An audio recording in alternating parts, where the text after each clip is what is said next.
Hello everyone, in this video I'll be sharing with you our 2025 Ford Ranger Raptor 4x4 turbo diesel bi-turbo engine. Okay, so first let's start with the exterior, which is very prominent for the Ford Ranger Raptor. Of course, you will know agad na Raptor yung unit on the road if you have the big Ford grille here. So there are other Ranger units that you can custom the Ford grille, but this one, the Raptor, it is distinctly different since hanggang dito yung grille niya. So it's integrated as part of the C-clamp LED headlights, and then you also have your turning signals here. You have your matrix LED and LED headlights, and you have your for the turning lights. Just in case you're turning left, this will light. Kapag cornering, so it will make a light there. And you have your LED fog lamps.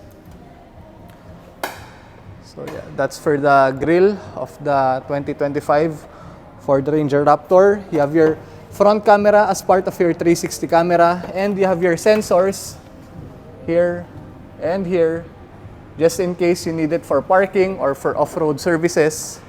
So yan, very applicable siya. This is mated with a 2.0 bi-turbo engine, diesel, and the maximum horsepower of this unit is 210 horsepower and 500 Newton meters of torque.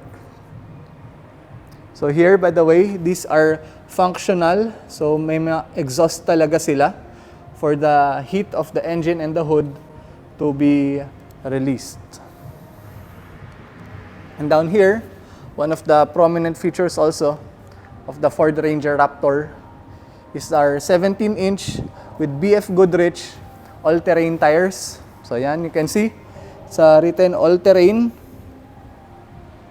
So this is already good for off-roading. So different yung all-terrain from the mud terrain. But yeah, for all-terrain, you can basically use it for slippery, for a little bit muddy, for dirt roads, for farms. So yan, very applicable ang Ford Ranger Raptor natin. In the side mirrors, you have your turn signal indicators, and you have your side cameras as part of the 360 camera. So yan. And our step board, so the 2025-year model Ranger Raptor, medyo different na siya in terms of style nung 2024 and 2023. So this is the updated. Mas kita mo yung spikes niya. So mas it's a little bit more gripping to the shoes or the footwear. So especially if you're using this for off-roading, it's very much better. Mas na-upgrade yung step board. Okay, let me finish first with the outside. Of course, your suspension is coilover shocks with Fox shocks. So hindi siya naka-coil spring. You can see the suspension over here. And you have the big, iconic Raptor sticker. So, yeah. Compared to other Ranger models, it doesn't have the side steps here, the rear back step. Since the primary use of the Ranger Raptor anyway is for off-roading, it's not really for the heavy cargo loading and unloading. The primary purpose of this vehicle is really for fun. So yun talaga yung purpose niya. So here sa likod, you have the Raptor emblem, naka-emboss siya. And then the big Ford logo and part of your 360 camera. So yeah. And then you have the Ranger engravement over here. So, yeah.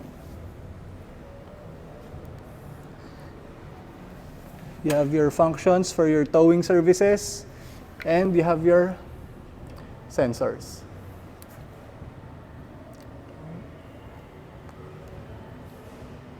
Of course, we also have blind spot monitoring, like here.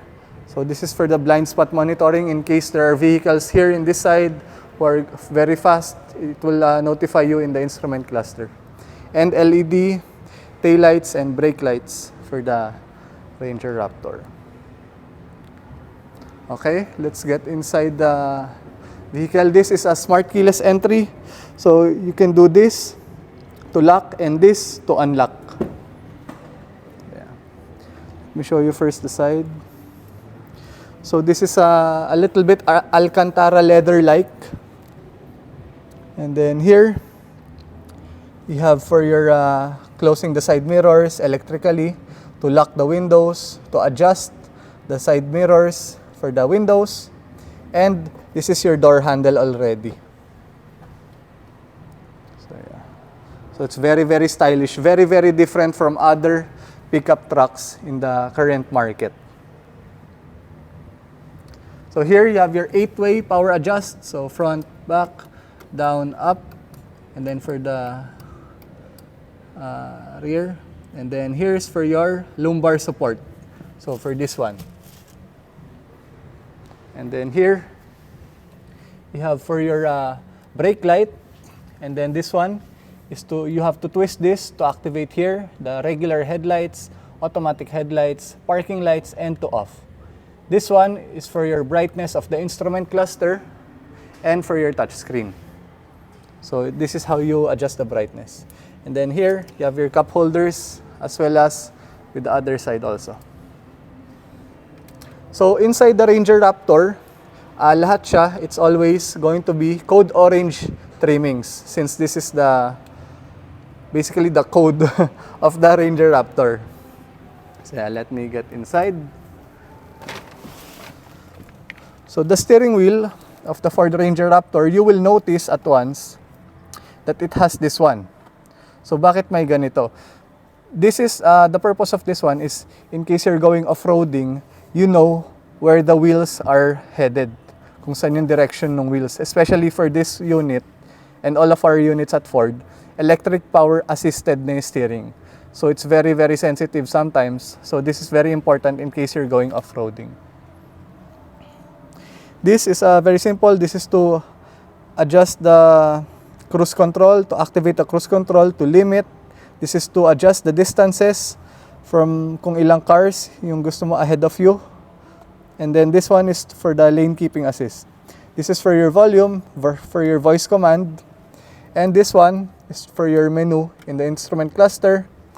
And this is to go up and down, click OK, go back. This is to pick up calls just in case your phone is connected already sa unit. And then this one is to go to the rear, to the back, and then to the next song. By the way, this is 12 inches of the digital instrument cluster. So para na siyang TV. And this one is also 12 inches of a touch screen. So yeah. And then here for the Raptor, you also have your paddle shifters. So up gear and then low gear here. And then here in the middle, you have your 12 inches infotainment touchscreen. You can pair your phone if you want to pair your Apple or your Android. We have Apple CarPlay, Android Auto. Lalabas yung Waze, lalabas yung Spotify, all of the applicable applications. Yeah, we can accommodate that here in the Ranger Raptor. You can also access your cell phone here if via Bluetooth. You can also adjust the temperature here in the touchscreen as well as here in the manual controls. So to on and off, to activate the dual climate zone, if you want it's a warmer air here in the passenger side, it's possible. This is for your fan speed, for your hazard signal lights, to circulate the air condition, although we already have second row AC vents. And then this is for your on and off your volume and then to adjust the volume. Okay. So here we have compartments. And you also have your cell phone holder and it's rubberized so that the cell phone won't slip. Okay. And then here in the middle, you have your controller style gear shifter. You have your wireless charging here, electronic power braking, and then this is for your off-road mode. If you click this, it will show in the screen here. You can see the drivetrain if it's 4x4 mode. If you're activating your rear locking differential, you can also see the degrees of how your Ranger Raptor is tilted. So this will all be seen here if you activate this one, this button, the off-road mode. Then this is for your traction control and the parking assist. This one, you have different driving modes. If you twist this, so you have your Eco mode, Sport mode, Mudruts mode, Baja mode, Slippery mode. So yeah, that's plenty of modes for Ranger Raptor, which will be demonstrated in the unit release anyway. Here you have your different drivetrains for 4x2 high, 4x4 high, 4x4 low, and 4x4 automatic. So yeah, mostly if you're in high speed, you just use 4x2 high. If you need your front wheels, you can activate this 4x4 high. And then if you really need the torque, you activate your 4x4 low. 4x4 automatic is in unmanageable situations in off-roading. So the unit will help you in this 4x4 high, 4x4 automatic. Then you have your compartment here.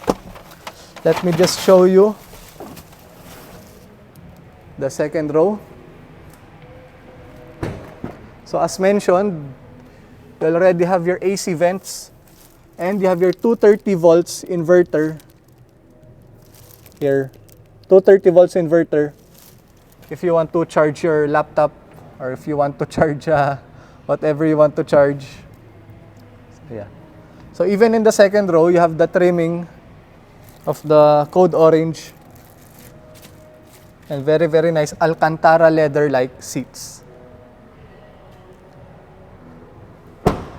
Then here you have your standard bed liner and standard size for the bed of the pickups here in the Philippines. So if you want to put roll bars or roller lids, this is very, very accommodated in any kind of custom shops.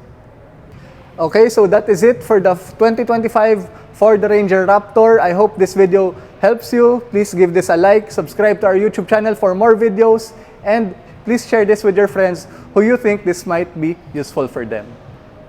Thank you so much for watching.